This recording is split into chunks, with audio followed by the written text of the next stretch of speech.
चाय आ गई, फोन का मेमोरी अपना कम ही होता है। आज कितना है, 4 मिनट का, तो थोड़ा टाइम ही है बोलने, क्या बोलेंगे, दिमाग में कौन सी बात आएगी। लॉटरी जैसा होता है अपना, शकुनी जैसे पासे फेंकने जैसा, जो बात दिमाग में आगे बोल दिया। 3 मिनट 57 सेकंड है। चेक कैश ज्यादा होते हैं तो फोन में मेमोरी कम ही रहता है। तो क्या दिमाग में आ रहा है। पक्ष रविदास का आ गया, चलो।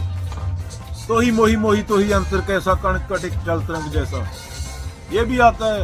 मैं मछली तुम नीर, तुम दिन क्यों सरे, ये सिर्फ शब्द है, पर तुम लॉन्ग टर्म में इसको रिपीट करो तो तुम्हारा दिमाग उस तरह से वायर हो जाता है। जैसे तुम घर का ताला रोज लगाते हो तो वो तुम्हें याद नहीं रखना पड़ता, वो ऑटो पायलट पे चला जाता है। जैसे जहाज ऑटो पायलट पे होता है ना, पायलट लोग सो जाते हैं, वैसे ही तुम्हारा दिमाग जो चीज रिपीट होती है उसे याद कर लेता है। तो जैसी संगत वैसी पंगत। तो बुरी चीजें रिपीट करने से अच्छा है शब्द रिपीट करो। लॉन्ग टर्म में तुम्हारा ब्रेन उस तरह से वायर हो जाएगा। इसे न्यूरोप्लास्टिसिटी कहते हैं। पर हमारे घरों में तो फोटो लगे हुए हैं गुरु के, बुद्धिज्म वालों ने फोटो लगाए हुए हैं। बुद्ध पूरी जिंदगी फोटो का विरोध करते रहे, मूर्ति का विरोध करते रहे। बुद्ध के फोटो सबसे ज्यादा है दुनिया में। बाबा नानक पूरी जिंदगी चिन्हों का विरोध करते रहे, उनके नाम पे सबसे ज्यादा चिन्ह है। पूरा धंधा चल रहा है। 10 साल में बाबा नानक की शक्ल चेंज हो जाती है।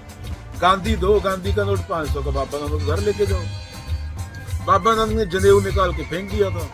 तो ये चल रहा है, जिसे बोलते हैं लोक धर्म। तो बाबा नानक ने क्या बोला, ज्ञान को गुरु बोला है। पावन गुरु पानी पिता माता तरत मत। अगर ज्ञान होता तो तुम्हारे बच्चे कैंसर से नहीं मरते। वो पेड़ तुमसे अलग नहीं है। तो तुम पेड़ काटोगे तो अपने बच्चे के लंग्स काट रहे हो इनडायरेक्टली, क्योंकि वो सांस उस पेड़ से आ रही है तुम्हारे बच्चे की, जो तुमने पैदा करके छोड़ दिया। बाबा नानक को सुना नहीं, इसकी फोटो लगा दी घर पे उनकी। और क्या बोले, यही है बस।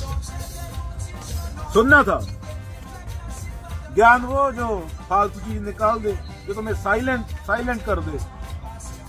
साइलेंट पे रूमी याद आते हैं। Silence is the language of truth, all else is poor translation. विचार पे कबीर याद आते हैं। जो मन से न उतरे माया कहिए सोए। जो भी तेरा मानसिक है कचरा, वो सब माया है, वो सब कंडीशनिंग है, वो सब मेमोरी है, वो सब एक्सपीरियंस है, वो सब कल्चर है। तो कहाँ पे पैदा हुआ, उसका सत्य के साथ कोई लेना नहीं है।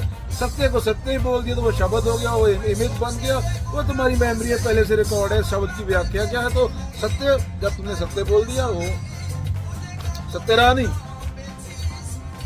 क्योंकि वो इमेज बन गई। ऐसी तुम्हारा बीवी है, तुम्हारा बच्चा है, तुमने कुछ कारणों के कारण उसको पैदा किया, ये ऐसा करेगा, ऐसा करेगा, ऐसा करेगा, पर वो इंडिविजुअल है, चेतना है।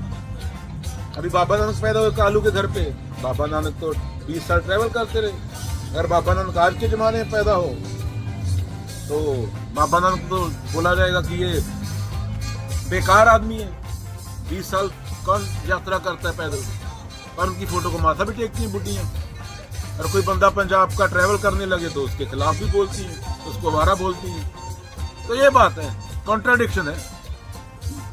इसलिए बाबा लोगों के पास, पीरों के पास भीख मांगते फिरते हो तुम जगह जगह। जो चीज तुम्हें फ्रीली अवेलेबल है, अगेन पावन गुरु पानी पिता माता तरत मत, उसकी कदर कीजिए, क्योंकि वो नाक में तुम्हारे जीवन बन के, तुम्हारी लाइफ बन के चल रही है। तो जो चीज सामने है, दिख रही है, तो उसकी इज्जत करो। ऊपर बैठा भूत पकड़ने की जरूरत नहीं। इंडिया का मजाक बन गया पूरी दुनिया में। अभी समझ जाओ अपने पूर्वजों ने जो असल में बोला है, पुरखों ने।